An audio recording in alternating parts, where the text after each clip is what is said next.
Hey, how's it going? How's everybody doing? Now I gotta get comfortable in. Thought it was comfortable. There, now I'm comfortable. I think. I hope. Anyway, yeah, how's it going? How's everybody doing? I am about to do an unboxing video. This one's gonna be kind of a cool one. And just a heads up, after my wife sees the credit card bill this month, I may not be around next month to do any more videos. There's that remote possibility. I'm way over budget on my toys this month. So yeah, so but anyway, yes, the lighting in here is a little wonky. The sun's kind of in an awkward spot. But anyway, so might go to a little dark, little light, like this kind of shit that's happening right now. Moving around. Ooh. But anyway, yeah, let's get into this unboxing video. First of all, I want to show off something I just got. I got the Super 7 endoskeleton, finally, the only one I've needed. Now I have the whole set, which I was quite excited when I saw this. I bought this same place that I bought the Phantom of the Opera figure that I'm about to unbox. Yes, it's borderline vintage retro, but I'm still opening it because. But this one I'm not opening. It's going to go on the shelf, like around the things like all the other Terminator figures that are in here. This empty spot is actually where it goes, right in there, right there. But yeah, I was really excited to get this. I got these at West End Comics in Toronto on Queen Street, way down on the West End in the Parkdale area. If you're wondering what that is, that's the cat being a cat. But anyway. Yeah, it's a really interesting area of Toronto because it's sketchy as fuck. There's a lot of crackheads around there, but for some reason too, there's a ton of goth chicks, or well, goths in general, and alternative type people that live in that area. So you take the good with the bad, and someone I don't look it, but someone who's been part of the goth scene for quite a long time, goth and punk and the industrial scene in particular.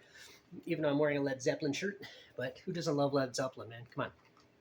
But yeah, so it's an interesting neighborhood for me.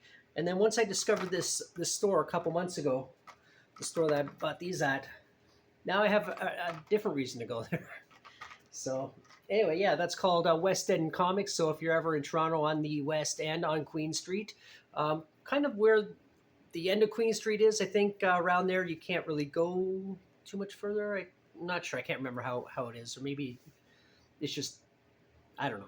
I can't remember because I don't really go past there when I'm on Queen Street. But anyway, now onto the big one right here, Phantom of the Opera. I do really like this movie. Lon Chaney, genius of his time, man of 1,000 faces.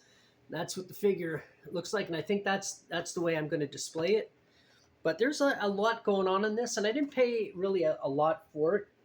I mean, the box is a little rough. You can see here in the packaging, the bubbles yellowed, which does happen. I have a few hanging up on the top there that are yellowed a bit, but unfortunately that does happen. This is from Sideshow Toys. And anything else interesting to read about it? No, not really, but I really want to get into this box, and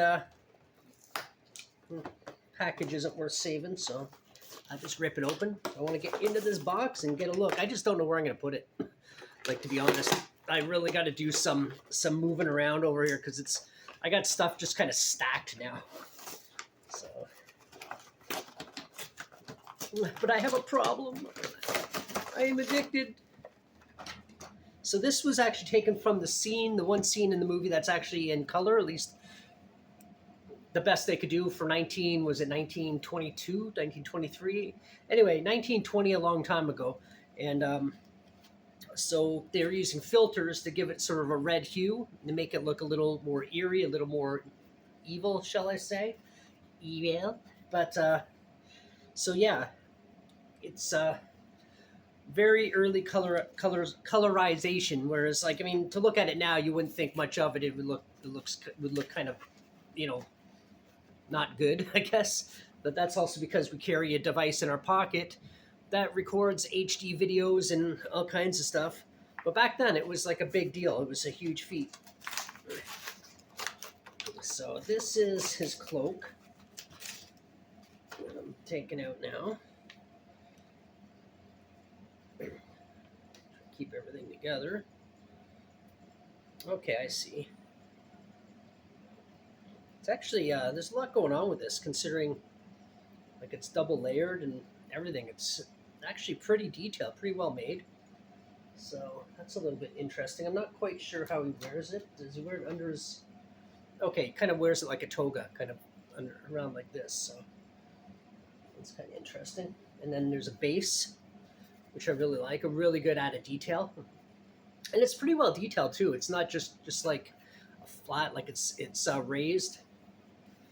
And just a little, even a little bit of detail on the base, like on the stand itself. So, and it's got like speckles on it, I guess, to kind of make it look like it's actually like stone slabs. So it's actually a lot going on just this one piece. So that's pretty cool. Where do I want to put this? Put it over there. So now let's open it up.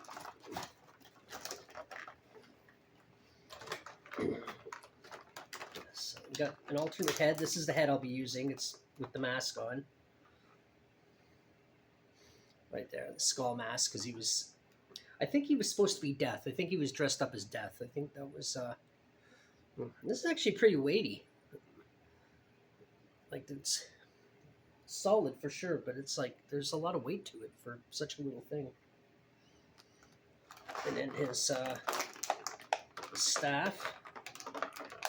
Get it out without breaking anything. There we go. Have a look at this. That's kind of cool.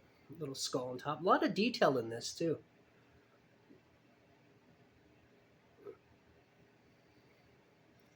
So that's pretty cool. I like that. It's got like, oh cool, yeah. All right, it's got like a snake wrapped around it, biting the bottom of the skull. So that's like actually a snake that's on there. Really well made figure. There's even like scales on it and everything. It's very well made. Pop that there. Got this hat. I want to be careful with. Oh, it's wired in. Kind of wired in here. There we go. That's cool, and it's an actual feather in there too. It's not. So that's really cool. I don't want to mess that up too much. The hat looks really good, and it's and the fact it's an actual feather, not just like a molded piece that looked like a feather. So that's kind of nice. Just a little extra detail. And now let's figure itself out. Let's see if he's. I don't see him wired in there.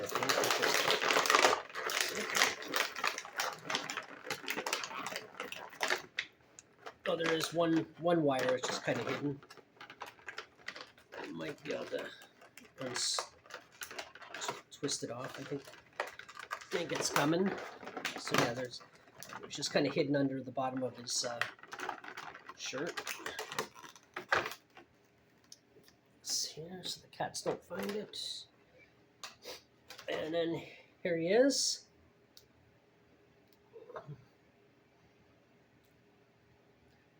And it said how many points of articulation? It said it right on the box.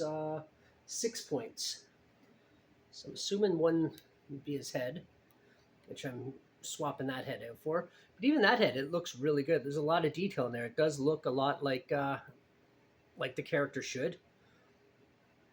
Doesn't really go in any strange direction. So the arms swivel and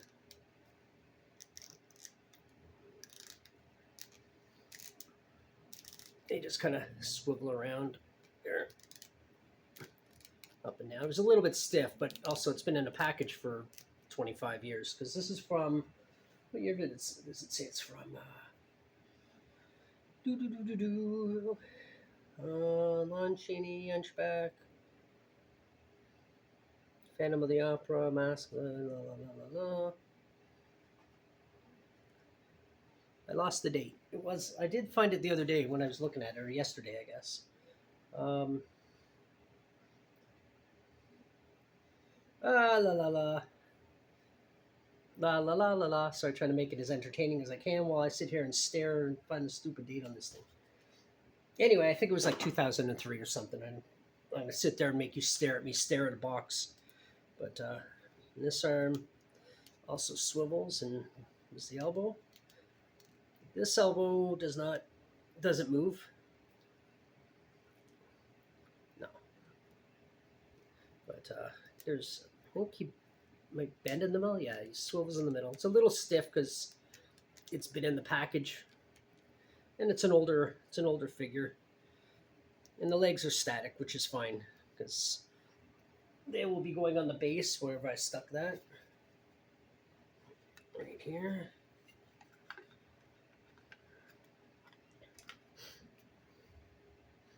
So he'll go on there like that. Really good looking figure. I mean, it's just basically a flat kind of reddish with a little bit of shading in there, but in the film, that's kind of what it was because it's a black and white film using a filter to make it look kind of red. So sorry, I'm losing the sun a bit here, so it's getting a little flashy. But all in all, a lot of detail. The face looks really good, even though I'll be changing that one. So hopefully it pops off easy, and